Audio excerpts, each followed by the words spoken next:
सो parameters के साथ कौन से डील कर रहे हैं? Again we know resistance, resistance के opposite conductance, resistivity, conductivity, molar conductivity and equivalent conductivity.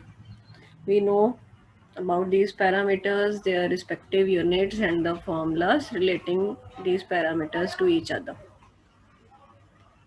And we also know that how we can find values of these parameters actually experimentally. And basically we are dealing with the you can say all these parameters in regard to the electrolytes. ठीक है, metallic conductors में भी हम find कर सकते हैं, but हम deal कर रहे हैं इलेक्ट्रोलाइट्स के साथ. तो अभी हम देखेंगे वेरिएशन. हेडिंग लिखो टॉपिक का,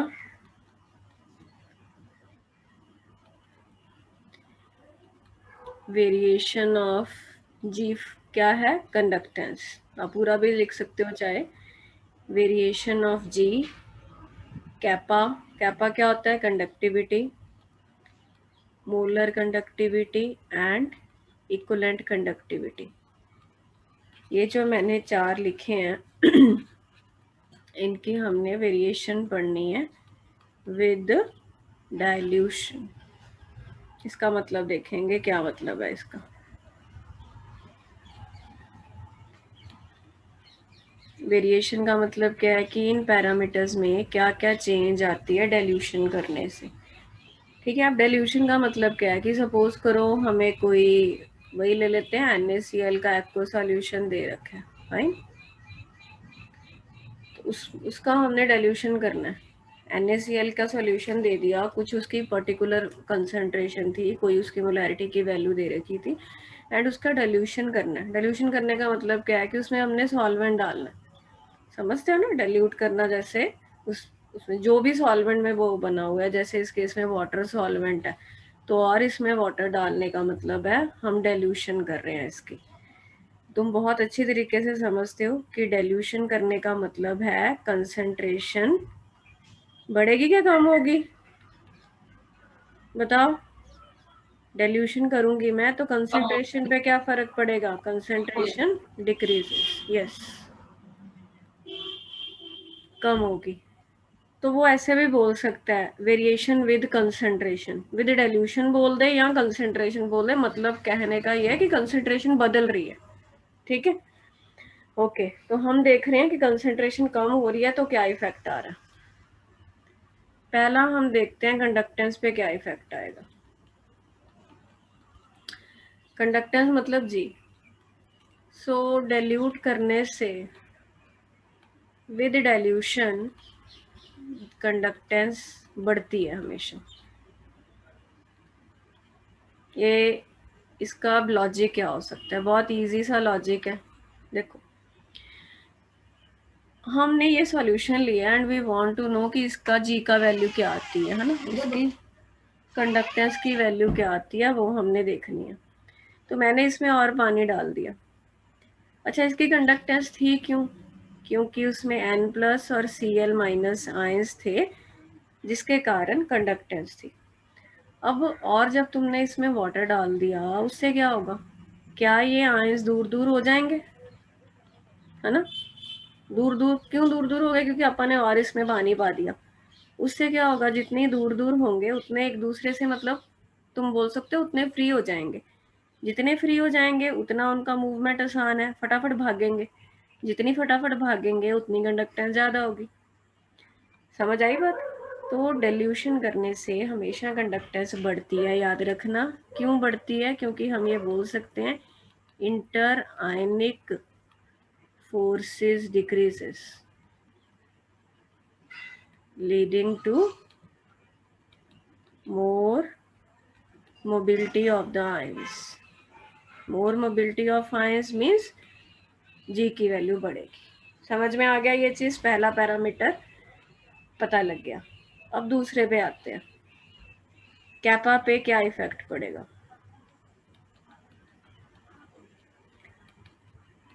कंडक्टिविटी, दैट इज कैपा. चलो मुझे एक बात बताओ, कौन बताएगा? हरगुन बेटा तुम बताओ, कैपा और जी का रिलेशनशिप क्या होता है? What is the formula of kappa and G जो दोनों को रिलेट करता? अर्गुन? मैम लर्न नहीं किता। ओके, होर किसी ਨੂੰ ਆਂਦਾ ਪਿਆ? Kappa is equal to G L by A, ठीक है। यस, जशन ने ठीक बताया, kappa is equal to G L by. और हमने सुबह पढ़ा था कि कैपा को हम जी कब बोलते हैं? जब ये 1 सेंटीमीटर है और ये 1 सेंटीमीटर स्क्वायर है, मतलब kappa is equal to conductance when solution is 1 ml। यही फंडा अपना कि 1 ml सॉल्यूशन है कोई, उसमें उसकी जो भी कंडक्टेंस होगी उसको आप कैपा बोलते हैं, ठीक है। हम कर क्या रहे हैं टॉपिक कि डेल्यूट करने से, इसमें पानी पाने से कैपा पे क्या इफेक्ट आएगा। हमने देखा कि डेल्यूट करने से जी तो बढ़ रही है बट कैपा डिक्रीज होगी। Now let's see what is the reason. अब ध्यान से इमेजिन करना, ये हमने सॉल्यूशन ले रखा है, इसमें Na+ और Cl के आयंस घूम रहे हैं जिनके कारण तुम्हारी कंडक्टेंस है। अब जब तुमने इसमें पानी पाया, पानी ऐड किया, तो हमने देखा आयंस दूर हो गए, नेचुरली डिस्टेंस बढ़ेगा।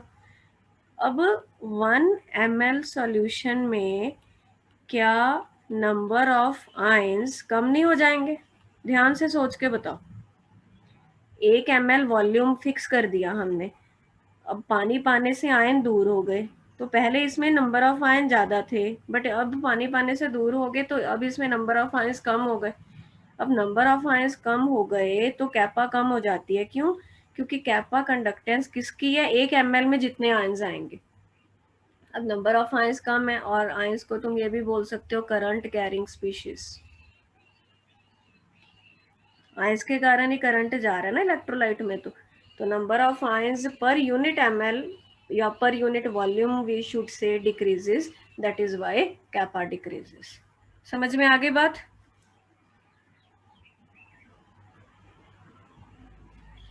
बोलो बेटा।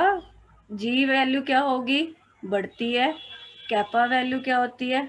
कम होती है। क्या करने से? डेल्यूट करने से। रिवाइज करा देती हूँ। डेल्यूट करने का मतलब है सॉल्वेंट इसमें ऐड किया, सॉल्वेंट ऐड करने से आयंस दूर दूर हुए, क्योंकि इसमें कौन सा कोई वॉल्यूम फिक्स है, हम तो टोटल एक सॉल्यूशन ले लिया, उसकी हम जी देख रहे हैं। तो नंबर ऑफ आयंस का इसमें कोई कंसेप्ट नहीं है, क्योंकि इसमें वॉल्यूम फिक्स नहीं रहता, कंडक्टेंस जनरल बात होती है। तो पानी पाने से आयंस दूर हुए, उसमें फोर्सेस कम हुए, ज़्यादा मूव करेंगे तो कंडक्टेंस बढ़ेगी। बट इसमें फिक्स है कि 1 ml में जितने आयंस हैं उसकी जी को हम कैपा बोलते हैं। पानी पाने से दूर हो गए तो 1 ml में नंबर ऑफ आयंस कम हो गया, जिसके कारण कैपा कम हो गया। अब देखते हैं लैम्डा एम और लैम्डा इक्विवेलेंट पे क्या इफेक्ट आता है। लैम्डा एम क्या था? हमने सुबह ही पढ़ा है, मोलर कंडक्टिविटी, इसका फॉर्मूला भी किया था, कैपा इंटू 1000/m किया था ना। अच्छा, ये क्या चीज़ आई थी याद है? डेरिवेशन। इसको हम बेटा कैपा इंटू वी भी लिख सकते हैं। ये क्या था? ये वॉल्यूम था तुम्हारा। कौन सा वॉल्यूम था? वॉल्यूम कंटेनिंग 1 मोल इलेक्ट्रोलाइट। याद कराऊं कैसे किया था? हमने किया था कि सॉल्यूशन की मोलैरिटी m है, तो m मोल प्रेजेंट है 1 लीटर में या 1000 ml में। 1 मोल कितने सॉल्यूशन में होगा, कितने वॉल्यूम में होगा? 1000/m। तो ये बेसिकली है तो तुम्हारा वॉल्यूम ही सॉल्यूशन का, बट कौन सा वॉल्यूम है? जिसमें इलेक्ट्रोलाइट है। कितना इलेक्ट्रोलाइट है? 1 मोल। तो इसको इंटू वी भी लिख सकते हैं, ठीक है। तो हमें पता होना चाहिए कि वी कौन सा वॉल्यूम है, हैविंग 1 मोल इलेक्ट्रोलाइट। नाउ अब हम देख रहे हैं कि डेल्यूशन करने से लैम्डा पे क्या इफेक्ट आएगा। लैम्डा एम पे it increases with dilution. Increase होता है ये डेल्यूशन से। क्या रीज़न होगा? देखो, इसमें कैपा इंटू वी है। कैपा तुमने देखा, कैपा क्या होता है? डिक्रीज होता है। किया ना हमने, कैपा डिक्रीज होता है डेल्यूशन से। पानी पा रहे हैं तो कैपा डिक्रीज हुआ, बट पानी पा रहे हो तुम तो वॉल्यूम तो बढ़ेगी। वॉल्यूम बढ़ गई, एक फैक्टर बढ़ता है दूसरा फैक्टर कम होता है, बट ओवरऑल एक्सपेरिमेंटली, ये एक्सपेरिमेंटली है, एक्सपेरिमेंटली ये देखा गया कि वॉल्यूम का इफेक्ट कैपा के इफेक्ट को ओवरकम कर जाता है। क्या बोला मैंने? Lambda M kappa into V है, डाइल्यूट कर रहे हैं हम, पानी पा रहे हैं इसमें, उससे कैपा कम हो रहा है, बट पानी पा रहे हो तो वॉल्यूम बढ़ेगा, बट दोनों में से कौन सा फैक्टर डोमिनेटिंग है? वॉल्यूम। वॉल्यूम बढ़ा तो ओवरऑल लैम्डा एम की वैल्यू भी बढ़ती है। दोनों में से कौन सा फैक्टर डोमिनेट किया है वो हमें एक्सपेरिमेंट से पता लगा, उसका एज सच नहीं पता लग सकता। फोर्थ, लैम्डा इक्विवेलेंट का भी सेम ही फंडा है। क्या फॉर्मूला था? Kappa into 1000/n। बेसिकली ये क्या था? ये भी वॉल्यूम ही था। कौन सा वॉल्यूम था ये? बता सकता है कोई? मान्या बताओ कौन सा वॉल्यूम है ये?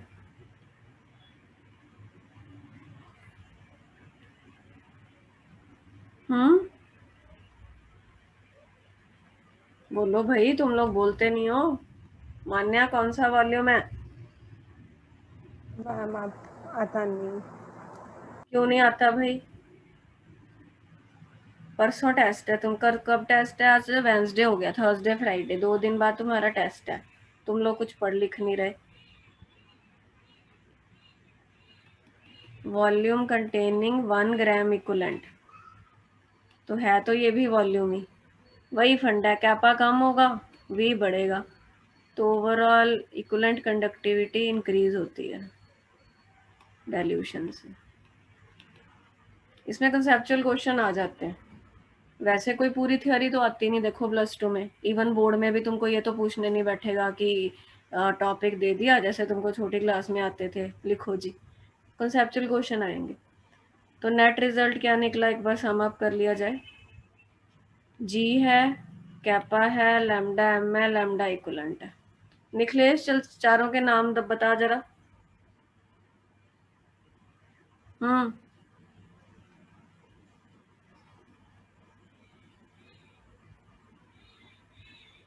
भाई जल्दी जल्दी बोला करो, ऐसे चुपचाप नहीं बैठना कि मैम खुद ही समझ जाएंगे, हम 2 मिनट नहीं बोले तो मैम बोल देंगे, अब मैं भी चुप करके बैठ जाया करूंगी बस। फिर नहीं आता तो बोलो कि मैम नहीं आता।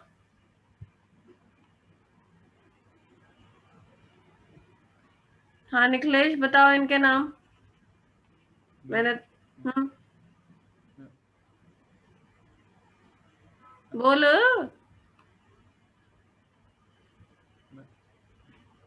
मैंने तेरी आवाज नहीं सुनती पई।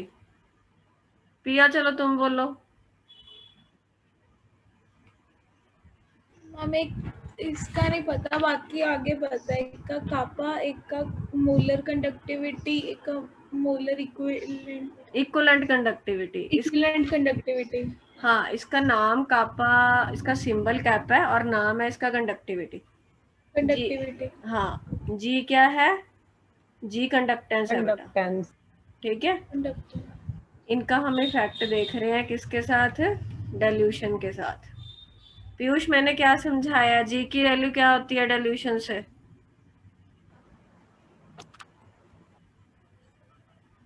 मैम जी की वैल्यू इंक्रीज होती है। जी की वैल्यू इंक्रीज होती है। एंड कैपा की? कैपा की वैल्यू तो डाइल्यूशन के साथ डिक्रीज होती है, मतलब डिक्रीज होगी, किसी बात पे डिपेंड नहीं करता, हमेशा डिक्रीज होगी, because it's fix for 1 ml solution. And Akshay तुम बताओ इन दोनों पे क्या इफेक्ट आता है जल्दी।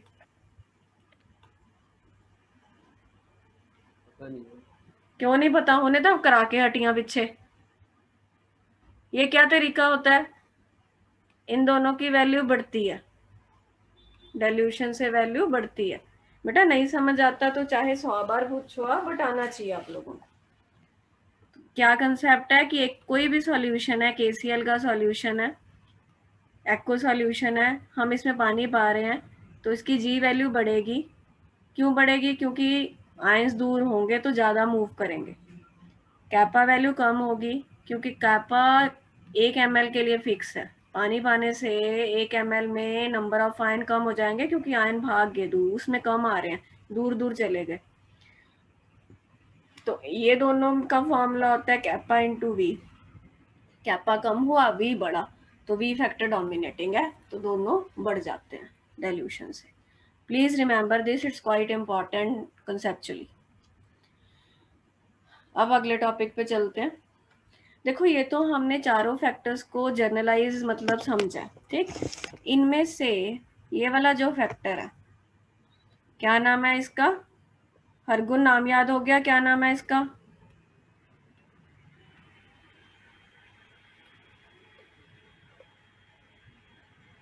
हरगुण नाम बताओ बेटा।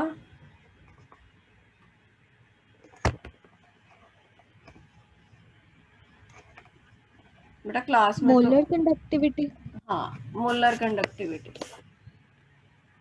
अब हमने मोलर कंडक्टिविटी की जो वेरिएशन है वो डिटेल में पढ़नी है, तो हेडिंग अगली क्या बनेगी? Variation of molar conductivity. इसका सिंबल क्या है? लैम्डा एम, या कैप एम बोल देते हैं। विद डेल्यूशन बोलो या टॉपिक में कंसंट्रेशन लिख देते हैं, मतलब एक ही है।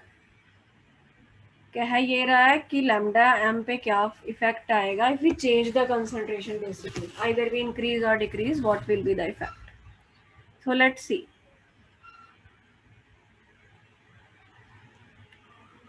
So I am drawing a graph between two parameters. देखना ध्यान से, क्या लिखा है मैंने? ये लैम्डा एम, ऊपर मैंने सी लिखा है, ये सबस्क्रिप्ट है। मैं अब तुमको इसका मतलब बताती हूँ। सी फॉर कॉन्सेंट्रेशन, ठीक है। ये कंसेंट्रेशन के अंडर रूट के वर्सेस ग्राफ है, मतलब कंसेंट्रेशन ही है बेसिकली, बस उसका अंडर रूट लेते हैं क्योंकि इक्वेशन में ये यूज होता है। एंड लैम्डा एम सी क्या है बेटा? It is a molar conductivity, no doubt. फिर सी क्यों लिखा है? Molar conductivity at given concentration, कि जितनी भी कंसेंट्रेशन दे रखी है हमें इलेक्ट्रोलाइट की, उसकी उस पे कितनी वैल्यू है मोलर कंडक्टिविटी की, ठीक है। तो अपन ने वेरिएशन देखनी है, तो मैं दो तरह के इलेक्ट्रोलाइट उठाऊंगी। एक तो मैं लूंगी स्ट्रॉन्ग इलेक्ट्रोलाइट। क्या होता है स्ट्रॉन्ग इलेक्ट्रोलाइट और वीक इलेक्ट्रोलाइट? पता है तुम लोगों को? कोई बता सकता है? मान्य तुम बता सकती हो स्ट्रॉन्ग और वीक में क्या फर्क होता है?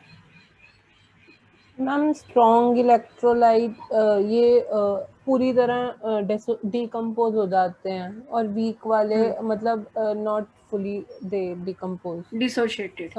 हाँ, जैसे मैं KCl की एग्जांपल लूँ। KCl एक स्ट्रॉन्ग इलेक्ट्रोलाइट है। स्ट्रॉन्ग इलेक्ट्रोलाइट का मतलब कि ये पूरी तरह डिसोशिएट होने की कैपेसिटी रखता है, तो इसका जो अल्फा होता है, डिग्री ऑफ डिसोशिएशन, वो क्लोज टू 1 रहेगा, ठीक है। मतलब आपने इसके 100 मॉलिक्यूल लिए तो 100 के आयंस बन जाएंगे, ये मतलब है। और वीक जैसे तुमको बहुत बचपन से पढ़ रहे हो, एसिटिक एसिड है ना, वीक एसिड की कैटेगरी चाहता है। क्यों वीक है? क्योंकि मान लो आपने ये 100 लिए, तो हो सकता है कि वो सिर्फ 50 ब्रेक हो, बाकी ब्रेक ही ना हो, उसकी नेचर है, वो वीक इलेक्ट्रोलाइट है। अब देखो, पहले हम स्ट्रॉन्ग इलेक्ट्रोलाइट की वेरिएशन देखते हैं।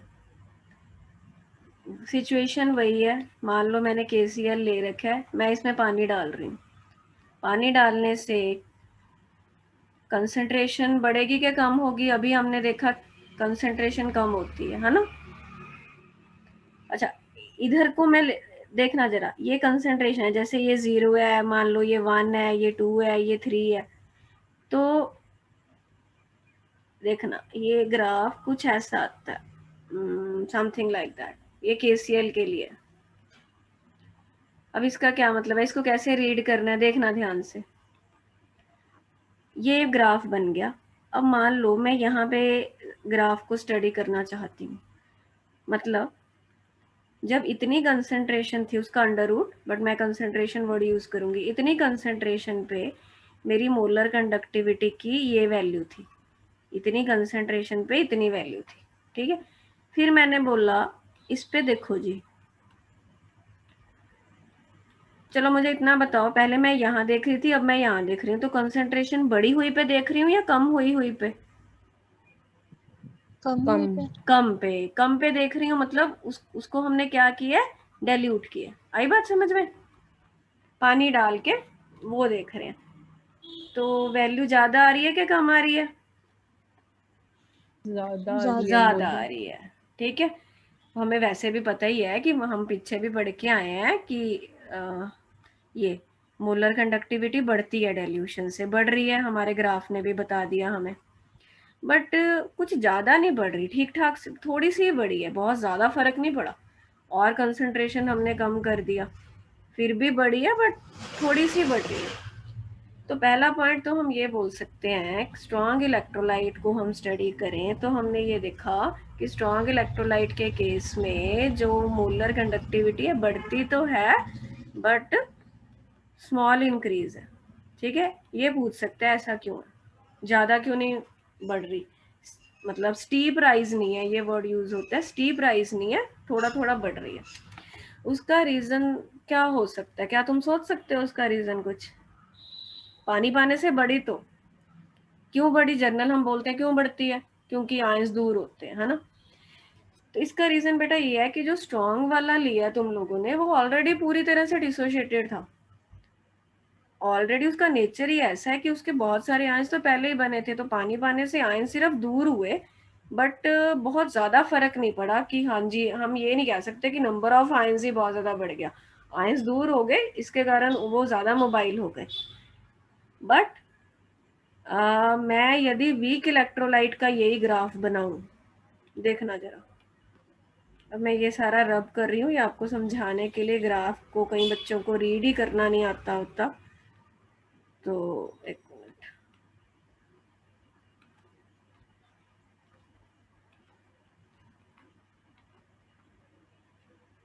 हाँ, तो स्ट्रॉन्ग का कोई भी आप लोगे जर्नल ग्राफ, उसमें ऐसे ही आएगा। वीक में जो ग्राफ आता है ना बेटा, it shows very steep rise. Let me draw the कुछ ऐसा,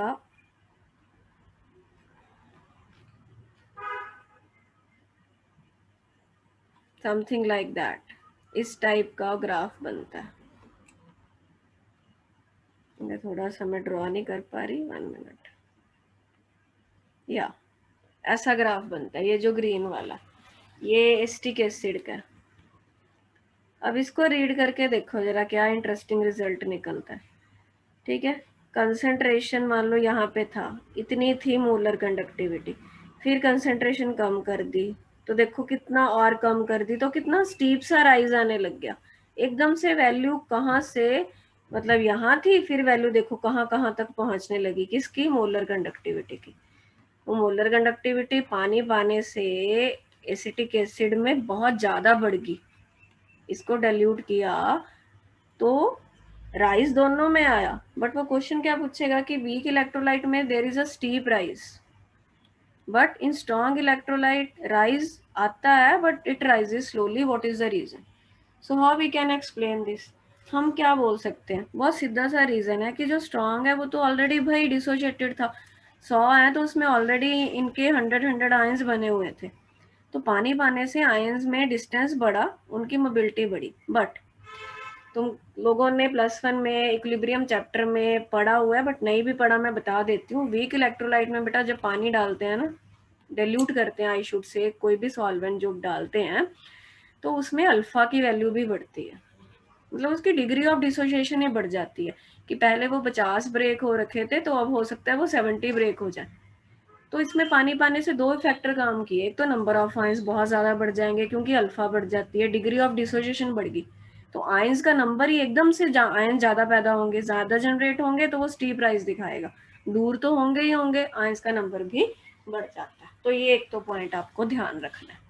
ठीक है, और एक इसमें क्या क्वेश्चन आता है, वो तो सिंपल ग्राफ से दिखता ही है कि तुम कोई भी पर्टिकुलर कंसंट्रेशन ले लो, दोनों को कंपेयर करना हो तो, जैसे मान लो इसी कंसंट्रेशन पे स्ट्रॉन्ग को भी देखना है, वीक को भी देखना है, तो इसी कंसंट्रेशन पे स्ट्रॉन्ग की इतनी है, वीक की इतनी है, वो तो पता ही है भाई होगा, क्योंकि वो स्ट्रॉन्ग है वो वीक है, तो हर कंसंट्रेशन पे स्ट्रॉन्ग की मतलब ज़्यादा तो रहेगी हुई, क्योंकि उसकी नेचर ही स्ट्रॉन्ग है। वो तो हमें दिखता ही है कि स्ट्रॉन्ग का ग्राफ ऊपर बनेगा।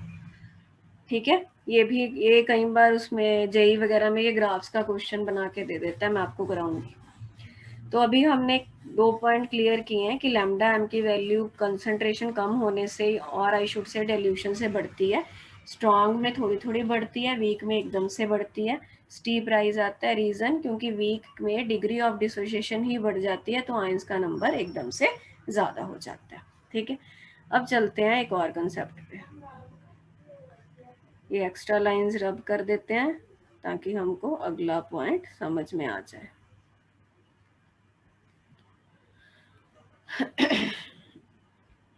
अब हमें अगले पेज पे जाना पड़ेगा, ग्राफ भी दोबारा बनाते हैं फिर।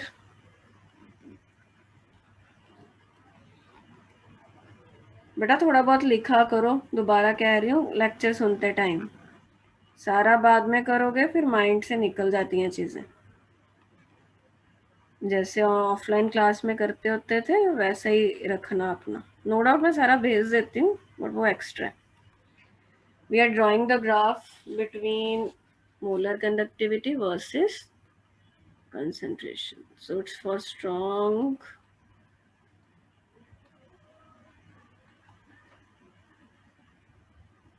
like this and for weak something like this.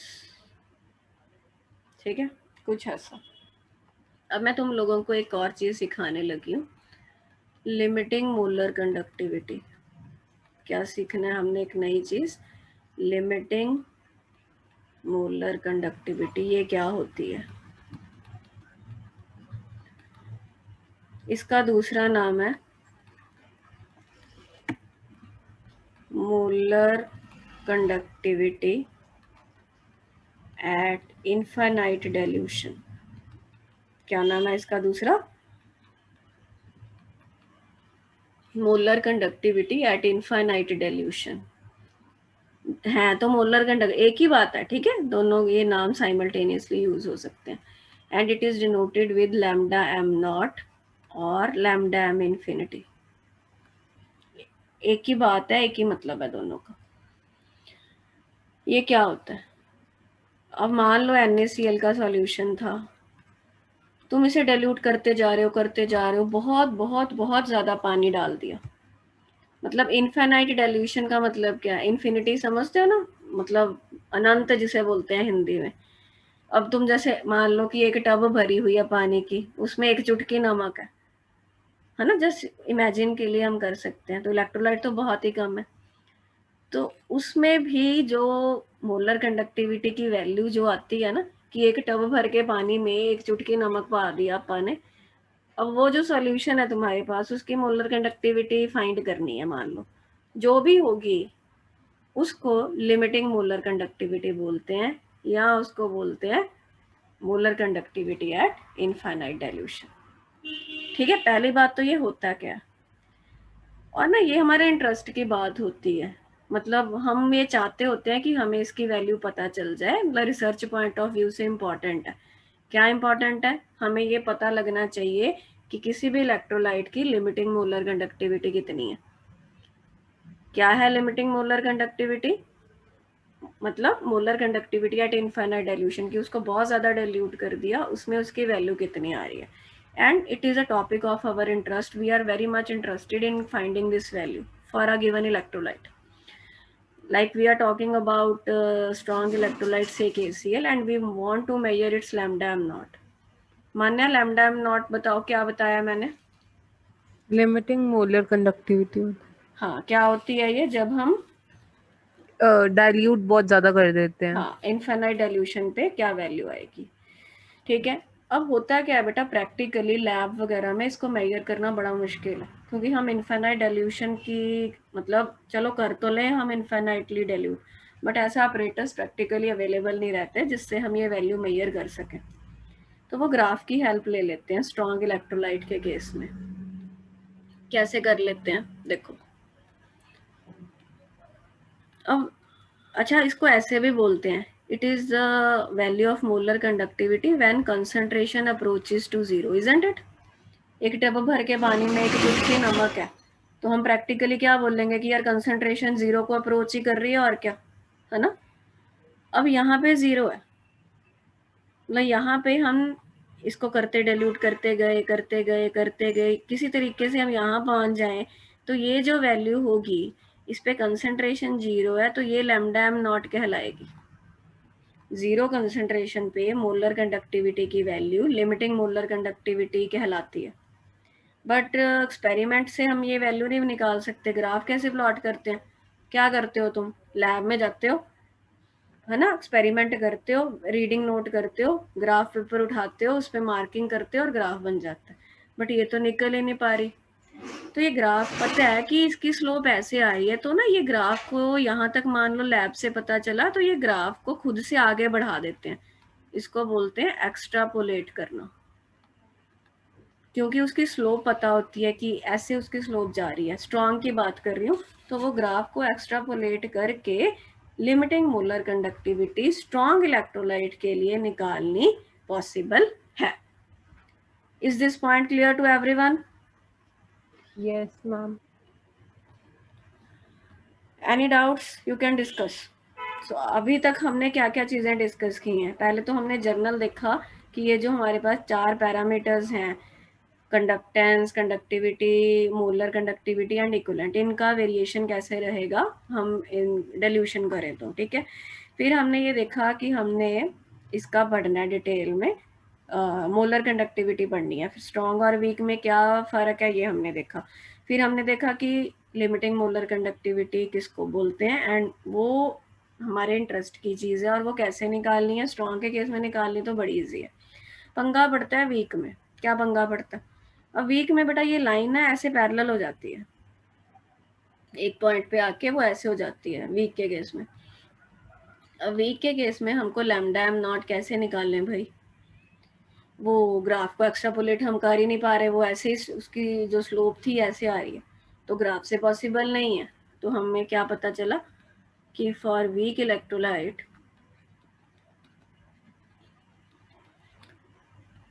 Finding lambda am not, PM lambda am not का क्या नाम है? Molar limiting molar conductivity. इनको जितना अपने माइंड में रिवाइज कराओगे तभी सिंबल्स दिमाग में बैठेंगे, ठीक है। तभी मैं बीच बीच में पूछ रही हूँ, इनके साथ दोस्ती कर लो। For weak electrolyte finding limiting molar conductivity through graph is not possible, through graph is not possible. तो फिर क्या किया जाए? अभी बताया कि it's a topic of our interest.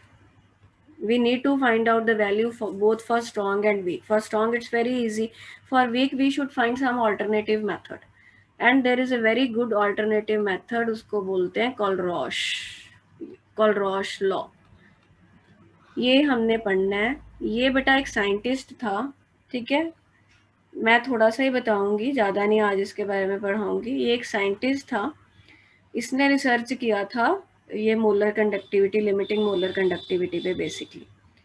तो उससे, उसके रिसर्च से एक रिजल्ट निकला जिसकी हेल्प से हम वीक इलेक्ट्रोलाइट की limiting molar conductivity without using graph find कर सकते हैं। तो उसकी जो रिसर्च थी उसको हम कोलरॉश लॉ ऑफ, कल्ला कोलरॉश लॉ भी बोल देते हैं, या Kohlrausch law of independent migration of ions, Kohlrausch law of independent migration of ions बोलते हैं। इसकी हेल्प से हम इसको निकाल सकते हैं। समझ में आ गई बात सारी? बोलो अब ये क्या होता है, इसको कैसे अप्लाई करना? बहुत आसान है, कुछ मुश्किल नहीं है। तो हमने ये पढ़ना है कि क्या होता है और इसके एप्लीकेशंस क्या हैं। अच्छा मुझे ये बताओ कि क्या बेटा तुम्हारा क्या सीन है? ये तुम लोगों ने असाइनमेंट अभी तो देखी नहीं होगी, कर पा रहे हो? उसको करके देख लेना। तो फिर वही है रिस्ट्रिक्शन कि कल वही बच्चे क्लास लगाएंगे जो मुझे असाइनमेंट सॉल्व करके कल 7 बजे से पहले भेज देंगे, ठीक है, और तैयारी शुरू कर दो। You have just 2 days left for your test. आपको सॉल्यूशन चैप्टर भी रिवाइज करना है एंड आपको ये भी सारा पढ़ना है। काफ़ी हुआ पढ़ा ये, इलेक्ट्रोकेमिकल सेल पूरा हो गया आपका। उसमें हमने कितना कुछ पढ़ लिया, ईएमएफ कैसे निकालते हैं, equilibrium constant, Nernst equation, log, anti log, delta G, Gibbs energy पढ़ी थी। और पहले सॉल्ट ब्रिज क्या होता है, उसके फंक्शंस क्या हैं, सेल को कैसे रिप्रेजेंट करते हैं, न्यूमेरिकल्स। और उसके बाद फिर हमने ये सारा पढ़ा, ये 4-5 पैरामीटर्स और इनके डेफिनेशंस, यूनिट्स एंड ये सारा आएगा। ठीक है, तो फिर ऐसे करते हैं, आज इतना ही करते हैं, ज़्यादा हो जाएगा, सुबह भी क्लास लगी थी, बाकी फिर कल कंटिन्यू करूँगी। ठीक है बेटा, thank you ma'am. Okay thank you ma'am. Okay बेटा।